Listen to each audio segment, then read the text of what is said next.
com a igreja lá em Marcos, capítulo 7, a partir do verso 24, e 24 por 30. A mulher Ciro Felice. Jesus é bom.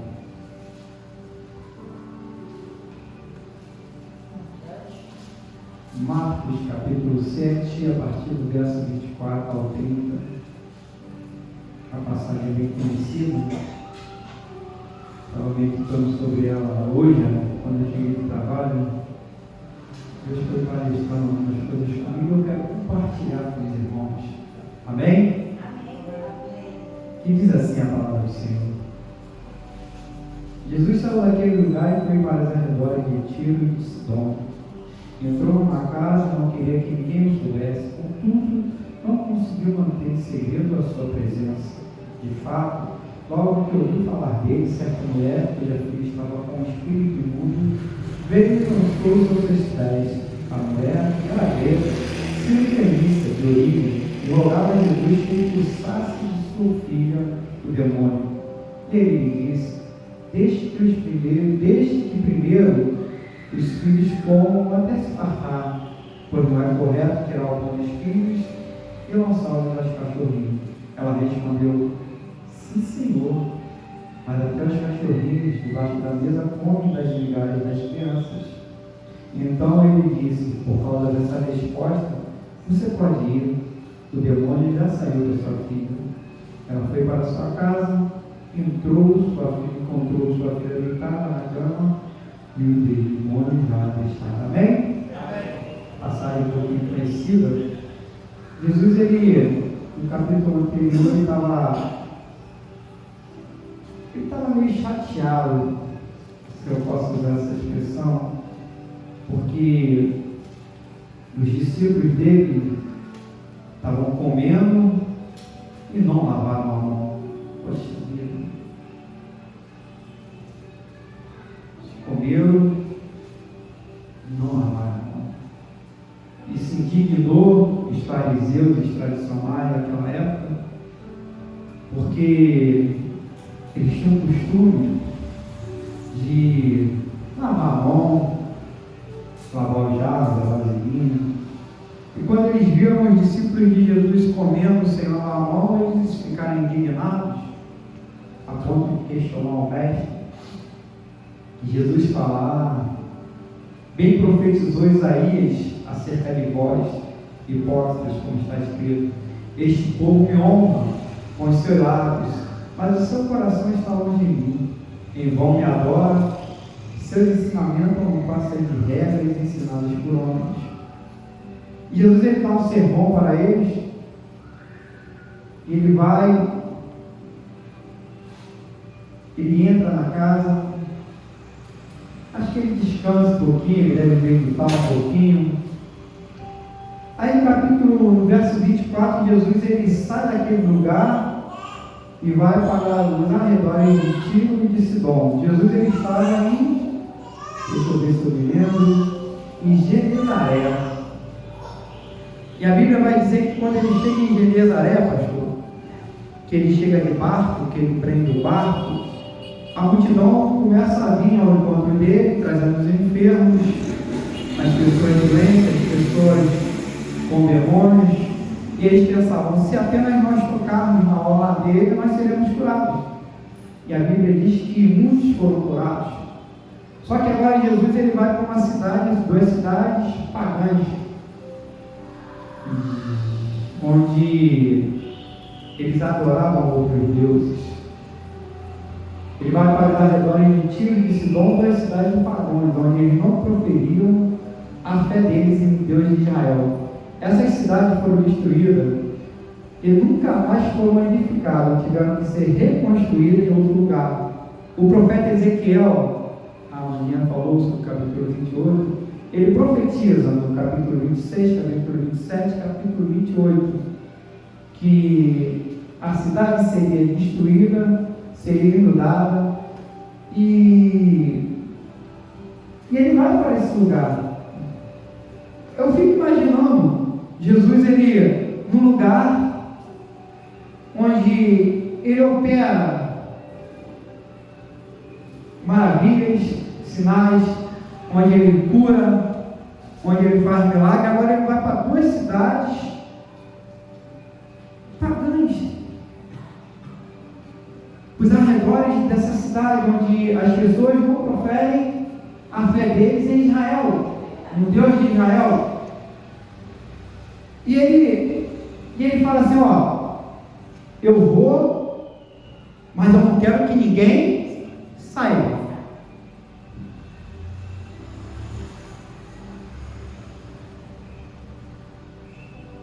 Às vezes, nós entramos em lugares onde queremos que as pessoas não nos reconheçam. Nós entramos em lugares, queremos ficar em oculto. Nós entramos em lugares, queremos ficar despercebidos. Entramos em lugares que não queremos aparecer. Mas quando a presença está, não tem como você passar despercebido. Então aqui Jesus ele entra nos arredores da cidade e alguém, e ele fala, ó, fala para ninguém que eu estou aqui. Eu criei um cenário, pastor, porque essas coisas eu fico doido. Ele reúne a rapaziada dele. Ele fala, vem cá, quem xingou eu? Quem falou que eu vim nessa cidade? Judas, foi você? Você é traidor, você está traindo, mas você é um fofoqueiro? Não, pelo amor de Deus. Foi você, João? Não, Pedro, não foi eu não. A tua presença. Isso é interessante. Porque ele poderia questionar, Pedro, foi você, Pedro? Falei que ia passar, ele só queria passar por aqui. Ali, ó, na frente ali tem um cego, um mudo ali, vou por um surdo. Não, só vou passar por arredores aqui, ninguém vai falar de mim não. Mas quando você passa, e quando você está com a presença, não tem como você não ser notado. Por quê? Porque não é você a presença do Pai. Jesus está lá, cheio da presença. Ele está andando. Quem aparece é uma mulher. Às vezes, já aconteceu comigo. Você está em um lugar que você pensa que não conhece ninguém. Deixa eu falar. Abençoada. Vigia na terra. Porque é loucura. Ele foi para a cidade. Possivelmente ninguém queria falar com Jesus. Ele era judeu. Ele não se dava. Deus profetizou que as cidades seriam destruídas. Eles tinham uma rixa. Ele foi para lá.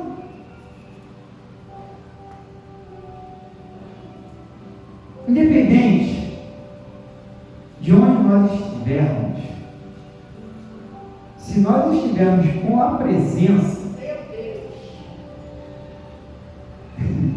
não tem como não ser notado.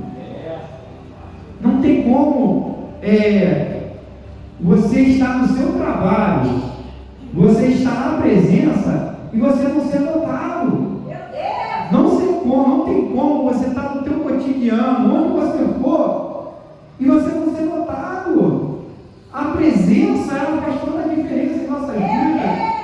Ela que nos move, ela que nos direciona, ela que nos capacita, ela que fala, vai avante.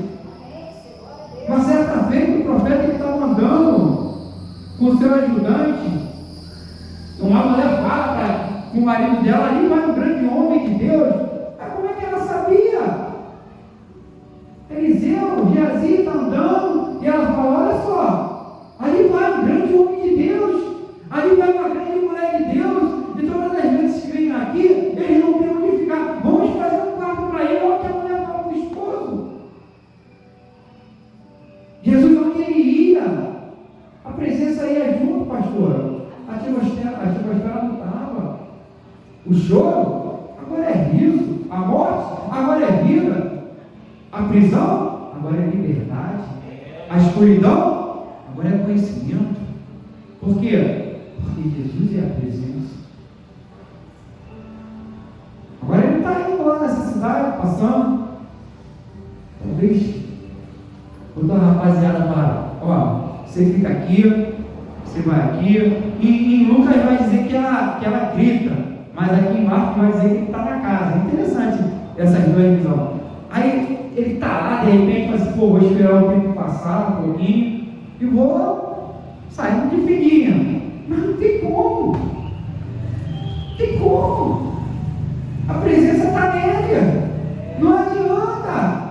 Chega lá, opa, o ambiente daqui de Tiro e Sidom mudou. Opa, aquele ambiente pesado já não está mais. Opa, que paz é essa? Tem alguém diferente aqui? A pastora falou que quando ela foi para a igreja, foi diferente. Desde então ela nunca mais largou essa presença. Acompanha, está, encoraja, fortalece, edifica, consola, amigo. Tudo vai.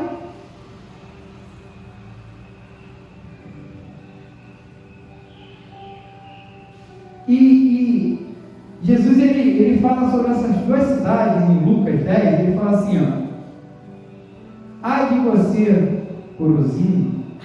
Corazim, ai de você, Betsaida, porque se os milagres que foram realizados entre vocês o fossem realizados em Tiro e Sidom, há muito tempo eles teriam se arrependido, vestido roupas de saco e cobridos de cinzas. Sabe por que muitas vezes a nossa vida não acontece milagre? Meu Deus! Porque a gente não percebe a presença de Deus. Sabe por que muitas vezes a nossa vida não dá um up? Porque muitas vezes a gente percebe a presença de Deus, mas não dá importância para a presença de Deus. Às vezes, nós clamamos para que a presença se manifeste, e ela se manifesta, e ela está disponível para curar, para fazer milagres, para restaurar, mas eu não estou dando bola para ela. Como é que a presença vai fazer alguma coisa? Às vezes, na igreja, eu saio da minha casa, eu adentro no recinto, a presença está, mas eu não percebo. Às vezes, eu entro dentro da igreja, a presença já se encontra, o ministério, a atmosfera, está tudo, o ambiente está favorável para Deus manifestar um milagre na minha vida, mas eu não vou voltar para ela. Como é que eu vou voltar? Jesus é a presença, o Espírito Santo é a presença na minha vida, em nossas vidas. E se Ele é, se Ele está, é diferente.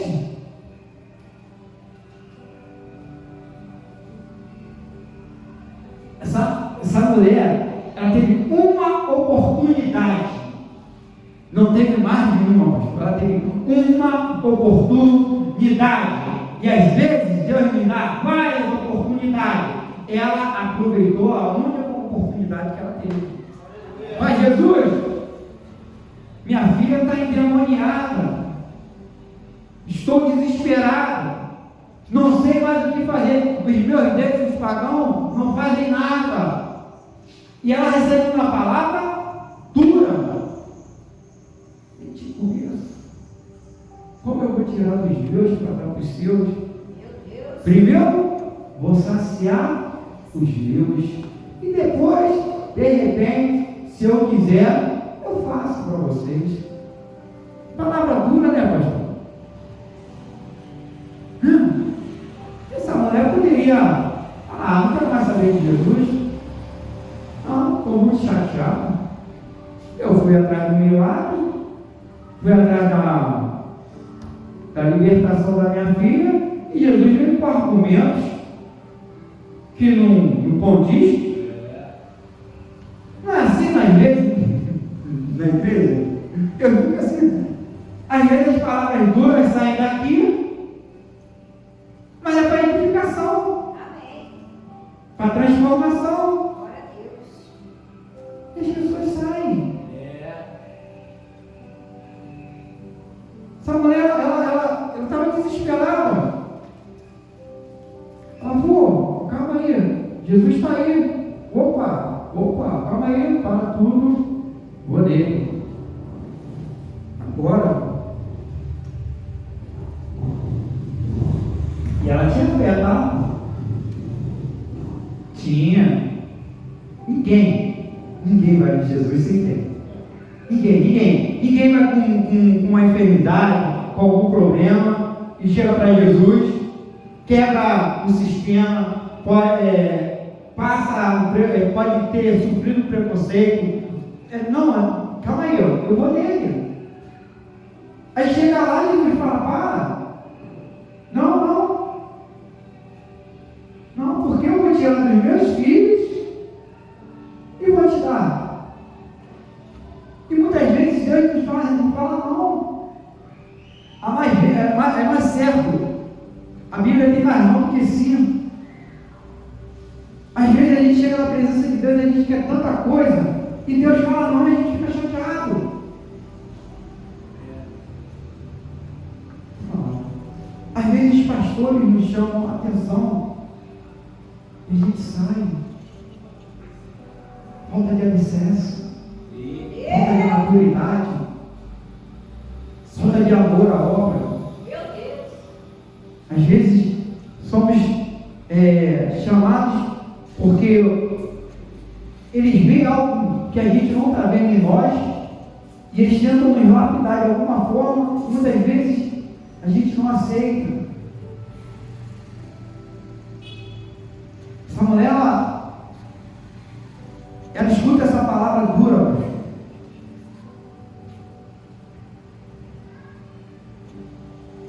e ela se lança aos pés de Jesus. Se lançar aos pés de Jesus é um ato de adoração, de rendição. Então ela escuta talvez um não, mas não. E mesmo assim ela se lança aos pés de Jesus.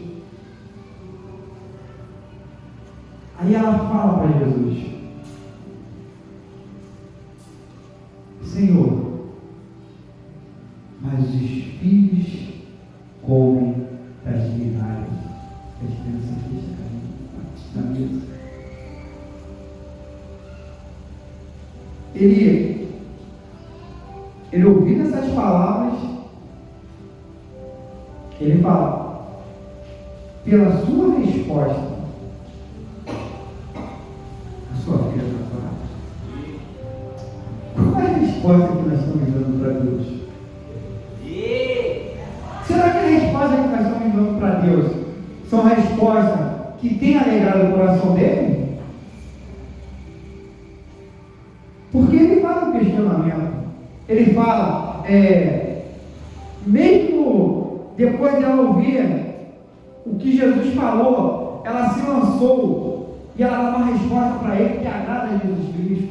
Será que a minha resposta, ou será que a minha vida, será que o que eu tenho feito, será que a minha conduta tem sido uma resposta boa para Deus? Será que o meu testemunho fora da igreja, no trabalho, na vizinhança, aonde eu for, será que esse meu testemunho está sendo uma boa resposta para Deus? Será que o meu testemunho dentro da minha casa, com os meus familiares, com os meus vizinhos, com os meus parentes, está sendo uma resposta boa para Deus? Será que Ele tem se agradado? Porque Ele vê tudo. Qual seria a nossa atitude diante de Deus? Se uma resposta que a gente quisesse que Ele desse e Ele não desse? Ah, Senhor, cura? Eu vou curar. E aí? de Jesus, cura. Eu me lembro uma vez que a amiga nossa estava com a filha doente, fizeram um círculo de oração. É claro que nós temos que orar. Não estou falando mais que temos que orar. Mas a gente tem que entender que o que prevalece é a vontade de Deus. E nós temos que estar preparados por sim e principalmente por não. A filha da irmã estava doente. E a gente orando, e Deus falou comigo: pô, começa a preparar o coração. Porque eu vou levar. Imagine você sendo mãe, você sendo serva de Deus, fazendo parte do ministério de louvor. Você tem a sua filhinha que está acometida de uma doença, a igreja orando, pessoas orando, e Deus fala: ó, pode mandar preparar o coração. E aí?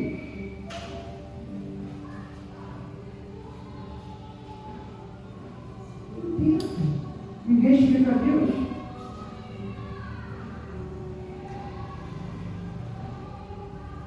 Às vezes, nós queremos que a nossa vontade seja feita, mas não a vontade dele.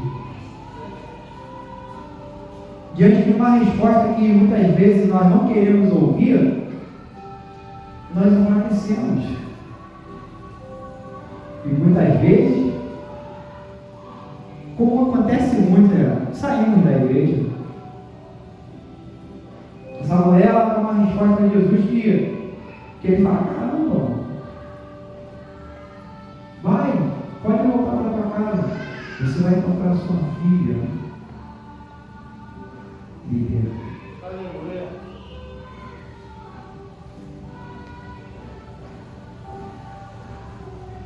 Eu estava conversando com a Renata, essa semana foi muito corrida. Foi muito corrida. O domingo, ele é muito corrido. E a nossa segunda-feira, ela está muito corrida, porque eu tenho que buscar minha sobrinha, ele tem que ir lá para casa. A gente só para lá para as 7 horas da noite. Só que na outro dia eu vou acordar 4 horas da manhã. 4 horas da manhã. Aí eu fiquei pensando assim: caramba, qual o tempo que nós estamos tirando para ter com Deus? Qual a primazia, o tempo de excelência que eu estou tirando para ficar com Deus? Porque dormir não conta. Aí eu falei: caramba, o que eu vou fazer? Eu vou tirar aquilo que está me tirando da presença de Deus. Eu vou trabalhar com substituição. Eu vou substituir os tempos que eu perco fazendo outras coisas e vou estar lendo, vou estar orando, vou estar buscando. Por quê? Porque muitas vezes nós ficamos o dia todo na correria e não tiramos um tempo para Deus. Às vezes nossa oração é aquela oração já tradicional. A nossa leitura, eu estava falando com a Renata, mas não vem nada. Tá do teu jeito. Porque é interessante isso. Porque às vezes Deus ele dá uma palavra para você. Às vezes ele fala assim: vai orar, meu filho, vai buscar, vai. Não, por quê? Quer molezinha? Às vezes Deus te dá uma palavra, você consegue, mas às vezes ele fala: opa, vai orar, vai buscar, vai se santificar. E às vezes a gente esquece isso no nosso cotidiano. Às vezes acha que é o estalar de Deus. Eu tenho certeza que a maioria das pessoas, quando vem ministrar a palavra de Deus aqui, é um estudo, é uma separação, é várias anotações, até você encontrar aquilo que Deus quer para a sua igreja. Na nossa vida não é diferente. Às vezes, a correria do dia, ela está tão intensa que a gente não consegue tirar um tempo, independente que dá excelência para Deus, Jesus. Jesus, ele é a presença, pastor. O Espírito Santo, ele é a presença. E se nós somos a presença, aonde nós formos, a presença vai. Mas a presença, ela tem que andar com o conhecimento da palavra.